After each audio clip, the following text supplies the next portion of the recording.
The Great Wall was not born from ambition alone. It was born from necessity, from the relentless pressure of enemies who struck like storms from the northern plains. For centuries, our lands were ravaged by horsemen who appeared without warning, their arrows darkening the sky, their hooves trampling fields and villages. Kingdom after kingdom struggled to resist them, building barriers of earth and stone in isolation, each too weak to withstand the fury of the steppe. I saw the truth: scattered defenses would never endure. Only a single, unbroken line stretching across mountains, rivers, and deserts could hold back those who threatened the peace of the empire.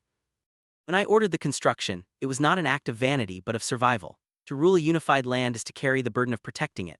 I knew that unity could crumble overnight if the frontier remained open to invasion.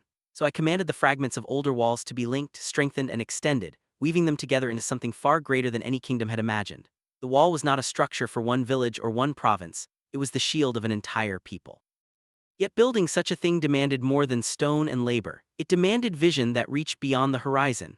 Mountains had to be carved into paths, deserts had to be crossed with supplies, rivers had to be bridged. Every obstacle of nature tested our resolve, but resolve was the essence of empire. Where the land resisted, men prevailed. Where the earth was barren, we carried what was needed. Piece by piece, mile by mile, the wall rose as both protection and proclamation. The empire would not bow to the chaos beyond its borders. Still, within its creation lay a deeper truth. The wall was not simply about defense against an enemy. It was a statement to my own people. It told them that the days of scattered kingdoms, each trembling in isolation, were over. It declared that a single authority now held the strength to defend all under heaven. Every stone laid upon the earth was not only a barrier to horsemen, but also a reminder of unity, of order, of an empire bound together by one will. Fear gave birth to it, but vision gave it purpose. Survival demanded its construction, but destiny gave it meaning. The wall was more than stone and mortar, it was the line that divided chaos from civilization, weakness from strength, division from unity. That is why it stands vast and enduring as the answer to centuries of fear, a shield forged not just from the earth but from the will to survive and to endure. The wall may appear to the eye as unshakable stone, a monument of strength rising against the horizon, but its true foundation is not stone, it is human sacrifice. Behind every towering rampart and winding stretch lies the sweat, the blood, and the very lives of countless men who labored without end. Farmers taken from their fields, soldiers torn from their ranks, prisoners condemned to hard labor, all were bound to the task of raising this barrier that promised to protect generations to come. The wall was not built by the hands of the privileged. It was carried forward by those whose names history does not record but whose bones remain buried beneath its weight.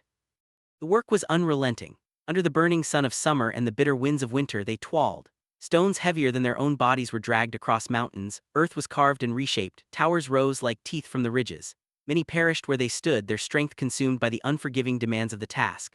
The wall became not only a shield but also a grave, a place where the will of the empire consumed the flesh of its builders. Some have whispered of cruelty, of injustice, of lives spent like coin. But I say this: no great work is born without sacrifice. The wall was not for me alone, but for every child, every family, every generation who would live in the safety it provided. Those who built it became part of it. Their sweat mixed with the mortar, their bones hidden beneath the soil. Their sacrifice was not erased, it became eternal. The wall is their monument as much as it is mine. When its vast shadow falls across the land, it reminds us not only of imperial will but of the human cost of protection. The people paid with their labor, and in doing so they gave the empire its shield. Without them, unity would have been exposed to the blades and arrows of the steppe. Without them, all that had been gained through conquest and reform could have been lost in fire. It is easy to look upon stone and see only permanence. Yet stone is lifeless without the touch of men. Each brick was lifted by hands that trembled with fatigue, each mile carved by spirits hardened in struggle. The wall is not only the work of an emperor, it is the testament of thousands whose strength was poured into its creation. And though they may never be remembered by name, their sacrifice is written into every curve, every tower, every unbroken stretch across the land. The wall does not merely stand as a defense of an empire, it stands as a reminder that greatness is never without cost, and that even immortality in stone is paid for with the lives of men. The wall was not raised as mere protection against raiders. To those who lived within its reach, it was also a message carved into the very face of the land. It stood as proof that the empire's hand extended farther than the eye could see, that no valley, no mountain, no village lay beyond the reach of imperial command. Every stone carried not only the weight of defense but the authority of the throne. It told the people that unity was not just a word spoken in decrees, it was a reality built in earth and rock, unyielding and undeniable. For centuries, the kingdoms that came before me had struggled against the northern horsemen, each building their own walls, fragile and disconnected. They thought of survival only for themselves, but I saw beyond that. I saw that to be emperor meant more than defending borders. It meant making clear to every soul under heaven that there was one power, one vision, one unbroken will. The wall became that vision made visible. It declared that division was over, that no king, no rival, no invading army could stand apart from the order of the empire. To my subjects, it was reassurance. It told them their lives and harvests would no longer be at the mercy of sudden attack, that the empire's strength would hold firm against the chaos of the frontier. To my enemies, it was warning. It reminded them that the age of fractured states had ended, and that to strike against us was to strike against a united force shielded by the might of stone and the discipline of countless soldiers. And to my officials, it was command. It left no doubt that the emperor's reach stretched beyond the limits of their sight, and that even at the edge of the world, the hand of authority was present. But the wall was more than a boundary. It was a symbol of endurance. Its length defied nature itself, climbing peaks, cutting through deserts, tracing rivers. It spoke of determination so vast that even the mountains had to bend to its course. That message was not hidden, it was meant to be seen, to be felt by all who walked its shadow. It told the people that their emperor's resolve was greater than distance, greater than terrain, greater than the forces that threatened them. It was a proclamation carved not in ink or in words, but in stone that could not be ignored. Yes, it was a defense, but it was also a statement. The empire was vast, it was strong, and it would endure. The wall was not only built to shield bodies, it was built to command hearts and minds. That is why it rose not merely as a barrier of earth and stone, but as a living symbol of power, authority, and the unbroken will of the empire. Stone weathers, walls crack, towers crumble under the weight of centuries. Yet even as the surface of the Great Wall bears the scars of wind, rain, and time, its meaning has not faded. What endures is not only the stones but the spirit they represent, the spirit of unity, ambition, and resolve. The wall was never just a line of defense. It was a statement about what men can build when they are driven by vision that stretches beyond their own lives. That is why it remains, long after the hands that laid its foundations have turned to dust.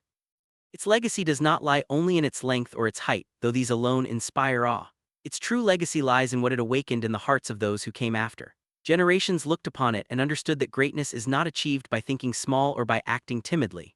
The wall taught that only by daring to attempt the impossible can one create something that endures. It is a symbol not of fear but of determination.